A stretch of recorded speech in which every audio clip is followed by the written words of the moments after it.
Hey guys, what's going on?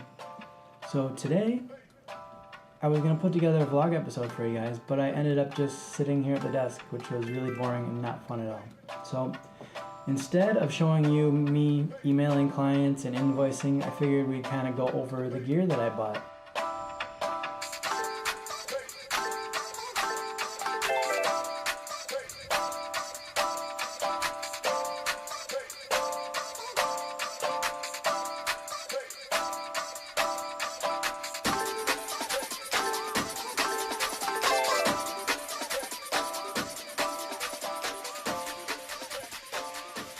I shot on the A7S for 3 years, and I thought, hey, I need to up my game, man.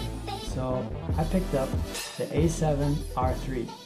So the reason why I bought this camera was because it had 42 megapixels, had awesome autofocus points, has eye autofocus, has steady shot, and the battery life is awesome, or much better. Battery life is much better than the A7S. And for video, it does 4K in body, has 120 1080p, has S-Logs, has gamma assistance, and has steady shot.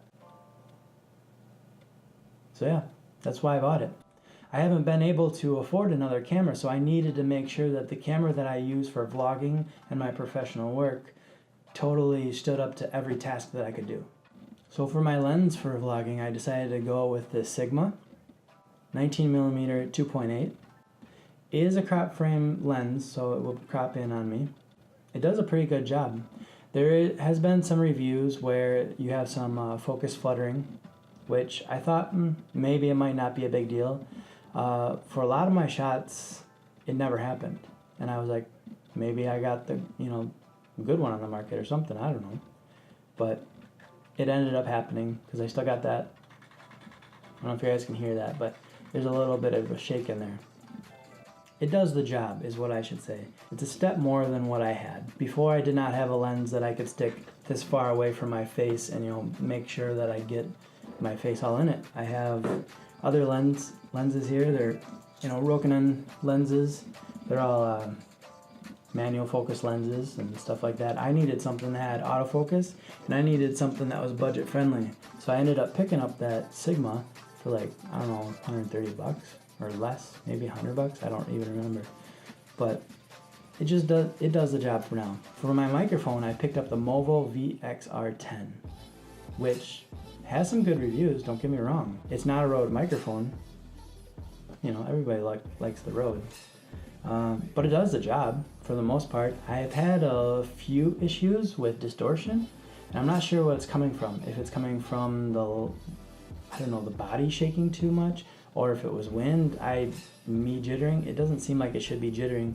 I have one clip that I had the camera set on the ground, and it was still getting distortion. I wasn't sure why. It wasn't even a windy day, so I'm not sure where it came from yet. So as far as I know, the microphone puts out some good audio.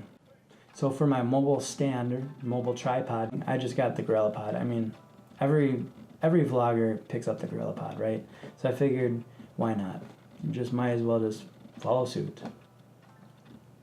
Oh, there goes my light. Remind me to get new batteries for that thing. So for my ball head, I picked up the Parish TH3. I don't like this thing. This was more expensive than the cheap ball head that I'm using right now on this camera. And what it does is it's supposed to hold heavier cameras. And because I have manual focus lenses and heavier lenses, I figured let's get a heavier ball head. But every time that I tweak this down, it shifts. The one that I'm using now, when I crank it down to tighten it all up, it does not move. This one has like these subtle movements. You go to crank it down, and then it goes, and it's like, well, there goes that. Then you got to redo it, and then you got to say, okay, when I tighten it down and it moves this much or shifts this much, I'll compensate, right? And it's just kind of a pain in the butt. You don't want to be thinking about that while you're on the go vlogging or even at a professional shoot.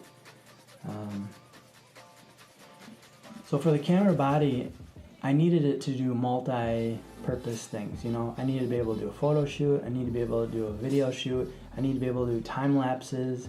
I need to be able to have it do tons of different things, right? The A7R3, I think, is just it's a monster of a camera. Even though it's a lot smaller to handle, it's a pretty nice camera. I know there's better. There's a lot better. This is technically, in my mind, a budget-friendly camera for somebody in the semi-pro to professional field. There is a lot better. There's vloggers that use the 1DX Mark II.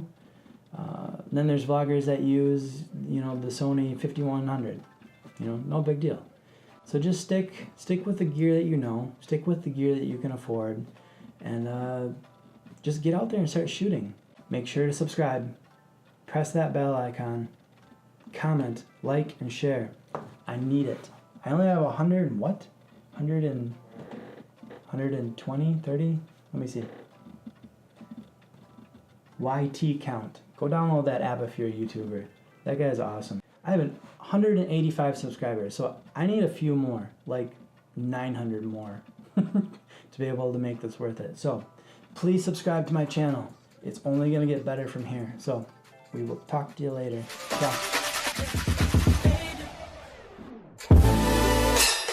I think you're gonna have to be. We're gonna have to go.